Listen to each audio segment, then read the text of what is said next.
Bueno, la primera es una pregunta interesantísima porque el concepto de política, dicho con ese término, nos remite directamente a la antigüedad griega clásica.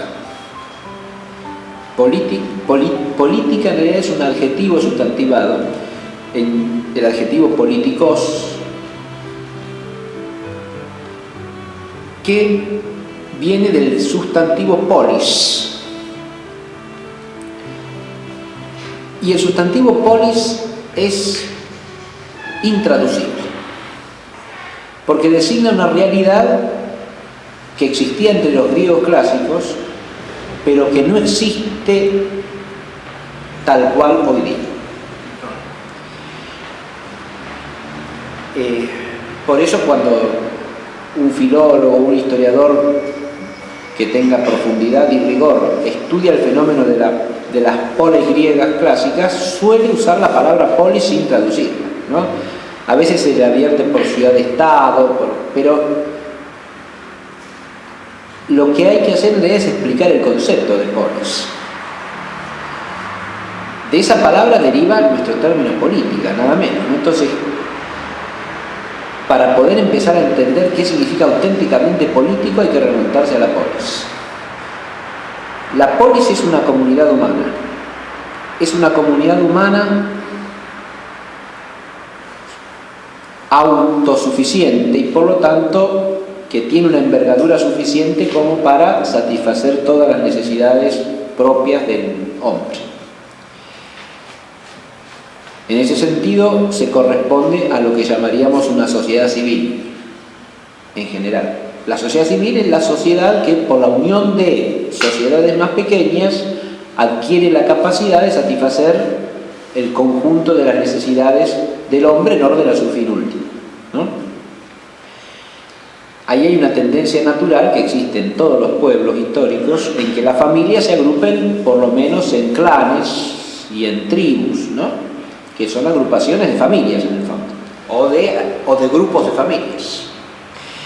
Y esas agrupaciones menores, digamos que son los clanes, las tribus, tienden a asociarse en agrupaciones mayores. De hecho, todas las polis griegas estaban constituidas por varias tribus. 3 tribus, 4 tribus, ¿no? Eran agrupaciones de tribus. Eso es importante empezar a advertirlo porque son sociedades civiles. Y una sociedad civil no es una agrupación de individuos. No son un montón de individuos que se juntan y dicen vamos a hacer una sociedad. No.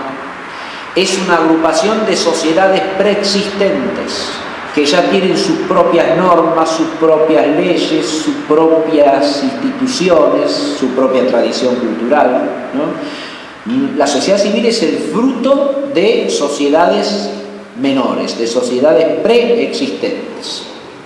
Entonces, una primera nota que podríamos poner es esa, ¿no? La polis es una agrupación de tribus, pero para entender ahí que en la base de una sociedad civil, acá polis sería eso, la sociedad civil, lo que los romanos llaman jurídicamente la res publica, ¿no?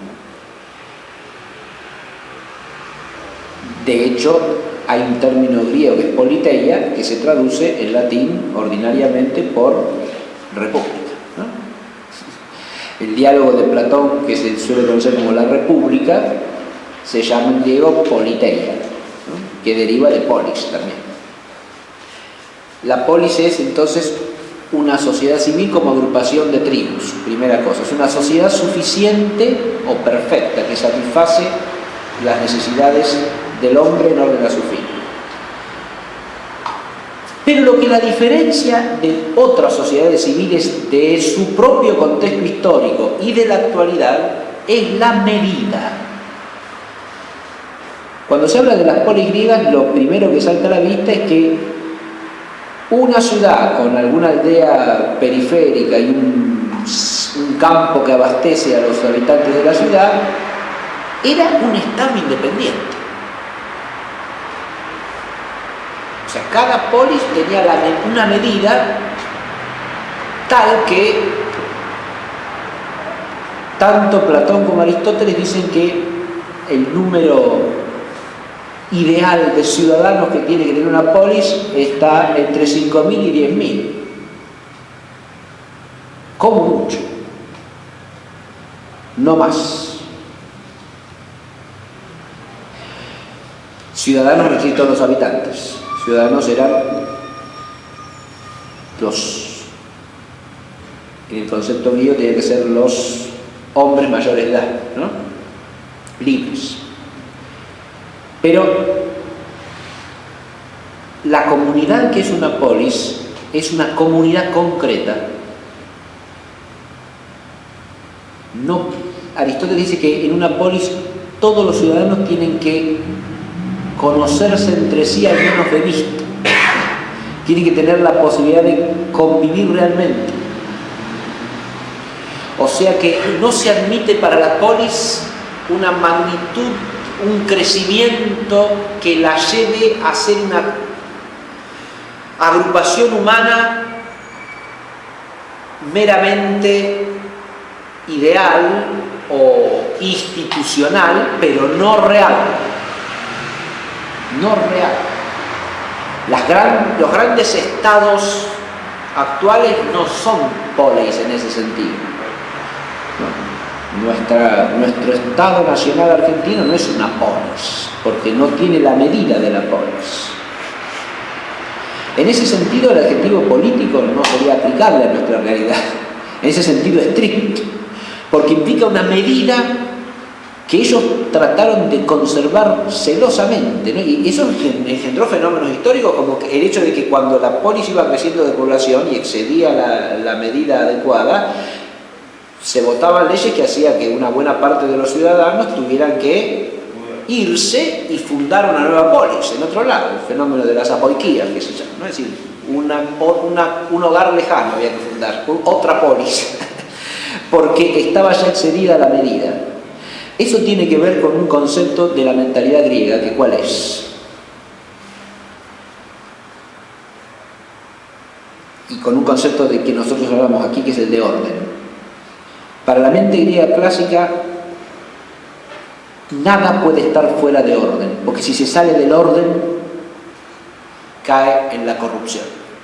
Entonces, una polis que exceda la medida humana es una polis viciosa, ya porque excedió la magnitud propiamente humana.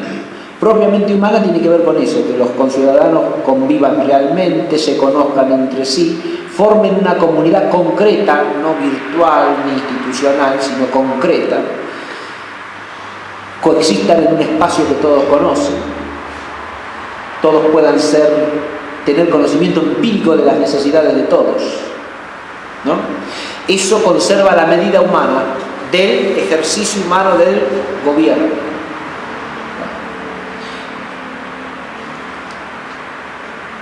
De ahí se deriva otra cosa, un tercer. Yo dije, primero, es una agrupación de sociedades preexistentes. Segundo, connota eso. Segundo, la medida, que hay que respetarla, porque si se sale de la medida, se sale del orden. Hay un principio de la religión griega clásica, de la religión apolínea, que dice, medenagan, se suele traducir nada en exceso. En realidad, el concepto es nada fuera de orden. Nada fuera de orden. Si usted se sale del orden, cae en lo que el griego llama hybris, es decir, la soberbia. No reconocer la medida que le corresponde al hombre. Por eso el conócete a ti mismo, que quiere decir, el lema apolíneo ese, conócete a ti mismo, significa, está dirigido al hombre como hombre, no al individuo para que se conozca introspectivamente, y significa que el hombre tiene que reconocer su condición de hombre, que no es ni bestia ni Dios, es hombre, y vivir conforme a esa medida de lo humano, ni elevándose por encima de sí, ni rebajándose como si no fuese lo que es, ¿no? De ahí surge la deutería, que es la dignidad del hombre como ser racional y libre. Fíjese, yo les traducí libertad eso, pero es libertad como la dignidad propia del ser racional, ¿no? Que está llamado a obedecer el orden divino y a señorear sobre lo que es inferior. Ahora, el tercer rasgo propio de la polis es que la polis es una comunidad en la cual todos cooperan al bien común y bajo la ley. No es una polis aquella en la que uno solo se preocupa por el bien común y los demás no. Eso lo dice uno de los personajes de la Antígona de Sófocles. Una polis no es aquella en la que el bien común lo procura uno solo. Eso no es una polis. En la polis todos están comprometidos en el bien común y participan de alguna manera en orden al bien común. Pero además, todos están bajo la ley, por eso la tiranía destruye la polis. El tirano es el que se pone por encima de la ley, ¿no? Y la tiranía suprime la polis. Por eso la politeia es un régimen moderado en el cual todos están bajo la ley. Eso dice politeia. Todos reconocen la ley. Ahí hay otro tema de la Antígona de Sófocles, que es que el tirano, ¿qué hace ahí en la Antígona? Pone un decreto que va contra la ley divina. Y por eso es un tirano. Porque se mete con una norma en la que no tiene autoridad. Le dice a miembros de su sociedad que no tienen derecho a sepultar a sus muertos, a sus hermanos, a sus parientes.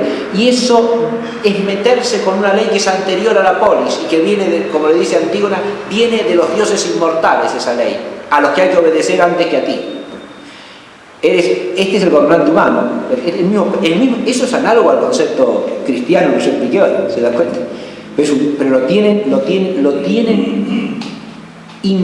incorporado en la noción misma de polis. Por eso cuando aparecen las tiranías, que aparecen por diversos problemas concretos, por supuesto, no aparecen porque sí, la sociedad griega las polis griegas van a repugnar la tiranía porque atenta contra la polis, porque sale de la medida. La medida no es una cuestión meramente cuantitativa, es una cuestión cualitativa, jerárquica. La medida tiene que ver también con que el gobierno humano respete la ley que es sobrehumana, ¿no? Y si no, no hay polis tampoco. Pero fíjense todo lo que significa polis, de ahí viene el político.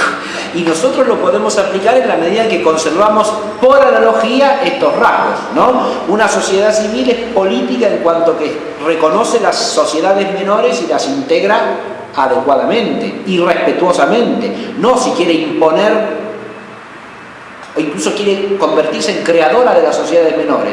El Estado establece lo que es la familia. No, señor.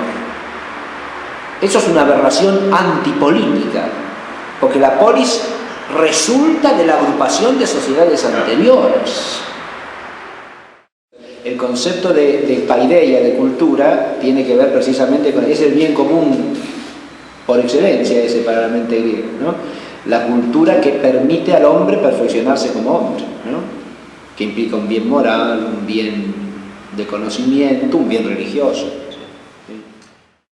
A ver, si yo digo, por un lado, el respetar las sociedades anteriores y unirlas adecuadamente, armonizarlas armónicamente. Lo segundo es el concepto de la polis como una comunidad con medida humana, ¿no? Una comunidad concreta. Eso se puede analogar en la medida, no en que a los estados, a los superestados que tenemos hoy día no les cabe propiamente el ser político en el sentido griego. Que los griegos no se lo aplicaban, por ejemplo, a las grandes monarquías que eran contemporáneas de ellos, luego hace la monarquía persa, que era un enorme imperio, ¿no? Eso no es una polis. Sí se puede aplicar por analogía en cuanto la sociedad mayor esté orgánicamente configurada por sociedades menores. ¿Está claro? Es decir, sea una integración, de nuevo, respetuosa de las comunidades reales.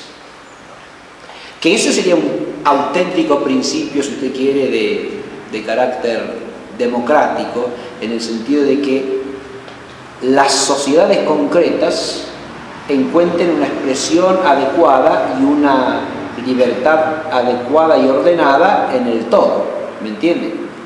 Cosa que pasaba, por ejemplo, en ciertas monarquías de la cristiandad europea, en la que cada comarca tenía una cierta autonomía notable y el todo no imponía a las partes una homogeneidad absoluta, ¿no? La globalización total va contra eso, ¿me entiende? Porque no respeta ninguna particularidad. Hablamos de particularidades legítimas siempre, ¿no? Que sean armonizables con el bien común. Pero el respeto de las particularidades hace al carácter político en este segundo sentido, ¿no? Particularidades locales, regionales, que la comunidad concreta sea la base de la existencia de un todo mayor, no al revés. Y la politicidad en el tercer sentido ya es obvia, ¿no? Porque la politicidad, la hemos hablado hoy ampliamente, la politicidad en el tercer sentido tiene que ver con el respeto de, por un lado, la responsabilidad de todos en orden al bien común, y por el otro, el respeto de leyes que son anteriores a la voluntad humana, ¿no? En ese sentido, la politicidad se puede trasladar por analogía perfectamente a cualquier sociedad civil de hoy día.